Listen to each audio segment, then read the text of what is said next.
Well, now we're shifting our focus to West Asia, where Israel is ramping up pressure on Hamas to agree to extend the first phase of the ceasefire deal. Israeli Prime Minister Benjamin Netanyahu has warned Hamas of unimaginable consequences if the hostages are not released. I say to Hamas, if you don't release our hostages, there will be consequences you can't imagine.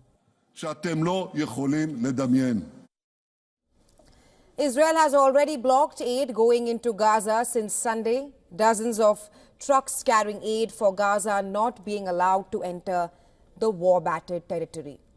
Israel has further accused Hamas of hoarding supplies and claimed that there is enough food to fuel an obesity epidemic in Gaza.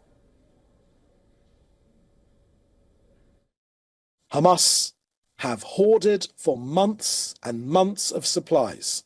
They have enough food to fuel an obesity epidemic. But the only people we see getting fat are Hamas themselves. Hamas has refused to extend first phase of ceasefire deal and has also denied to agree to any deviation from the existing ceasefire agreement. The Palestinian group has condemned the aid blockade and said that Israel is trying to push things back to square one. With this behavior, the occupation is pushing to return things to square zero and overturn the agreement through the alternatives it is proposing, such as extending the first phase or creating an intermediate phase and other proposals that do not conform to what was stated in the agreement signed between the parties. Under the first phase of ceasefire agreement with Hamas, Israel agreed to allow aid lorries to enter into Gaza each day. But the decision to block aid comes as talks on a truce extension appeared to hit an impasse. But now, Israel is pushing for a new 7-week ceasefire plan, during which Hamas would have to free half of the remaining Israeli hostages. And at the end of this period, if both sides reach an agreement for a permanent ceasefire, all remaining Israeli hostages would be released as well.